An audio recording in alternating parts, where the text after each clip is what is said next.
Lancelot, the head of the Three Knights, or if you count the retired Siegfried.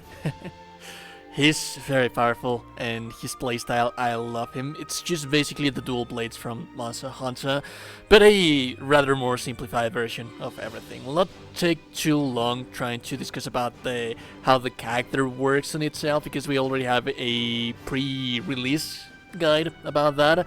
This just for the endgame builds.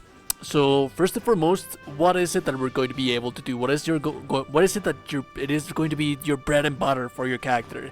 Smashing X button. Very beginner friendly character. This guy has an infinite combo, and this is going to be the most damage that you're going to be dealing. You're either going to be using your skill cooldowns, or you're smashing your regular attack button. There's also a special attack that I would not advise for you to use, because it is going to interrupt the combo of your attacks. And also the character sigils are very interesting, and in that sense, in that regard, I don't have like the specific two sigils of the character myself, but yeah, there's that. Anyways, that being said, the other one thing that makes this character shine or stand out as well, his ability to dodge while he's attacking. The special attack, it's a nimble attack that it is going to give you iframes as well. It is very forgiving, so most of the cases, most of the time, you should be dodging with this character with your special attack rather than with the trigger, right trigger, or R2. That is going to also be dependent on how good are you at managing the attacks of Lancelot, because while you're at the states of that flurry of attacks, it is going to actually take a while before you actually have the time to cancel that attack animation into the dodging. So that's something that needs to have in consideration. That's something that you need to have in mind. That being said, let's talk about the skills that we're going to have with Lancelot, and there's a couple of them that I like to point out, that I think that they are the most important ones. You have Blade Impulse, for example. This is not as important, I say, because this is for closing the distance. Remember that your special attack, it's already going to be taking care of that. The one amazing thing about Blade Impulse is that it is going to be chainable into the never-ending X combo, which you're also going to pair up with one of the special sigils of the character, so that's something very interesting as well. Then we have the Southern Cross. This is one that I very much like quite a lot, because it deals quite a huge amount of damage. So this is going to be your bread and butter for DPS, and it's also going to be chainable into the X combo. So this is one of the ones that you should be spamming, especially when you're doing on link time. So yeah, that is going to be one thing. This is one of my favorites, although this is not per se the DPS for Lancelot on itself, the Cal Swinger. This is going to paralyze the enemy. It doesn't matter if they're in overdrive, it doesn't matter if it's Proto Bahamut. Like, this is one of the skills that you can be using whenever let's say for example, you're fighting against Proto Bahamut, and then he's going to run away. Everyone has done like their special SBA, the link time, and now you want a little bit more of extra time to deal DPS. This is going to be the one thing that it is going to allow you, because it's going to paralyze or freeze the enemy in that single place. And then we have the Blood Dodge. This is a must. Like, you quite literally need to have this thing if you don't have the supplementary damage sigil for Lancelot. Because at the end of the day, this is just going to be extra damage, extra DPS beyond the damage cap that you already have in your character. Then we have a couple of them in here. I don't have Loin Storm, because at the end of the day, this is for a distance kind of attack, and it is not going to inflict any debuff against the enemy. And at the end of the day, you have many more ways of closing the distance with the enemy, so I don't think this is that important. Then we have the Turbulence. This is very useful for dodging those special one-shotting attacks. This is very useful at the end game when there's many one-shotting attacks and you don't really have time to move around. This is also chainable into an X combo, so that is very nice. So be my guest, you can either, for example, change the Blade Impulse if you're going to be using your special attack with this thing. So yeah, that's very nice. It's not going to deal that much more damage because it has a very, very good sustainability when it comes to the iframes. And then we have this one, which is a little bit more of a support kind of skill. Redistributes the SBA gauge to all allies. If we use this thing with one of the sigils that we're going to be using, this is going to provide a little bit more SVA to the entire party rather than you focusing on yourself. So, I mean, it's your choice. I guess that's what I'm trying to say. And then we have the Luftspiegelung.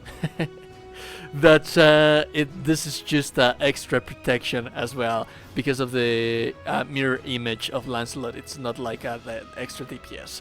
So yeah, that's basically the bread and butter. Now, everyone's favorite, the sigils. The sigils that you want to have with Lancelot at the end game.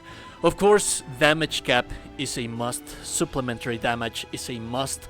War elemental is a must. The ones that you should be using as a support kind of thing, you can either have Potion Hoarder, Gods, Auto Revive. You can have the three of them if you want to have like that extra survivability. But my advice is for you to focus on one Potion Hoarder. If you max out the Potion Hoarder, you're also going to get like 3 revival potions, so that's nice. If you also want to have the extra auto revive, then that's nice as well. But I'd say that with Potion Hoarder, that should be more than enough. Now, the extra sigils that you would want to have with your character now that you have covered the damage cap, the survivability, war elemental, you're still going to have like 5 sigils extra to have things. If you pair the critical hit rate, legendary critical hit rate, with a critical damage, and you pair that up with the weapon that we're going to be discussing in a little while, you can reach the maximum 100% critical hit rate and the critical damage possible that you can. So that's very nice. You're only going to be using 2 slots right in there for the critical hit rate and for the critical damage. Then we have the special sigils of the character.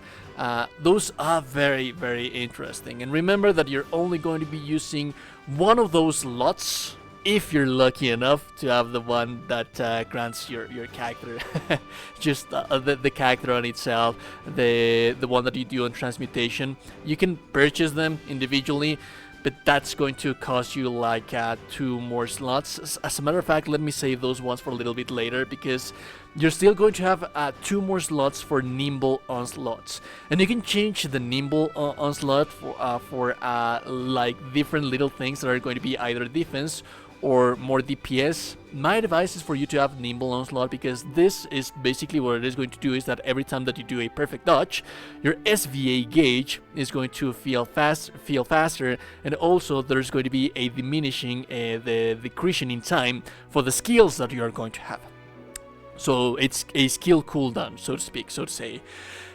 And that is amazing, because that is like raw DPS when it comes to time, and meaning that you're getting more DPS outside from the damage cap. So there's another version of this thing that every time that you dodge properly, it increases your DPS. I wouldn't advise for you to use that, especially at the end game, because at the end of the day you do have damage cap, so it really wouldn't make sense. There's no point in doing such a thing. That being said, if you manage to get the special sigils of the character in one single slot, you're going to be able to have a nimble onslaught on 3 different slots, allowing you to reach the highest level of it, like level 30, as soon as possible, as you can see right here. However, if you do not have the max out ones, you can just use 3 of them, and then you're still going to have 1 spare slot for the Lancelot special trait sigil. That being said, finally, White Dragon's Oath and White Dragon's Glory. Those are the sigils especially useful for Lancelot, the ones that he has as a main character. White Dragon's Glory, it's going to be a better version of combo booster. Every time that you're dealing damage, the damage is going to stack up and up and up and up, and whenever you stop dealing damage, you're going to get diminishing returns into damage. This is going to allow you to reach the damage cap faster, because remember that bread and butter for Lancelot, he's always going to be dealing damage with the X and X and X and X. So yeah, that's nice. Now, why Dragon's Oath? That is a little bit of a quality of life, and that is going to, let's say that indirectly increase the DPS of Lancelot of your character, because at the end of the day, what this is going to do is that it is going to increase the distance that you travel with your special attack animation for the Twin Blade. Meaning that if you have this thing, you're also indirectly contributing to the DPS because of the nimble onslaughts, which is going to reduce the cooldown of your skills, and this is going to allow you to produce more nimble onslaughts more often. So yeah, I can't stress enough how important it is for Lancelot to have his special character Sigils. I'm not going to dwell on the weapon that much. The Stinger, that is the one that you should be using.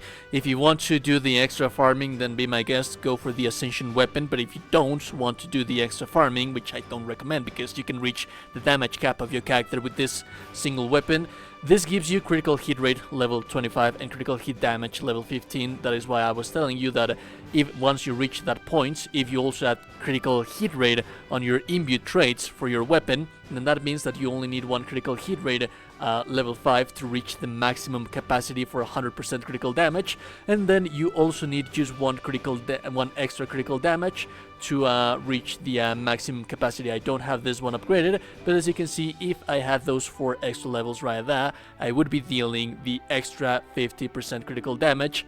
So that is the weapon that I would advise for you to use for Lancelot. If you get the chance to get the terrible weapon, that is your goal, that is going to be the ultimate goal. But for all times purposes, this is just fine for the proud difficulty and for the endgame. If you like the content, like it, very super appreciate it. Most of you today, you're a gorgeous and beautiful person. You're indeed a gorgeous and beautiful person. I will listen to you goddamn gorgeous and beautiful people in this one. Have a lovely, lovely day and goodbye.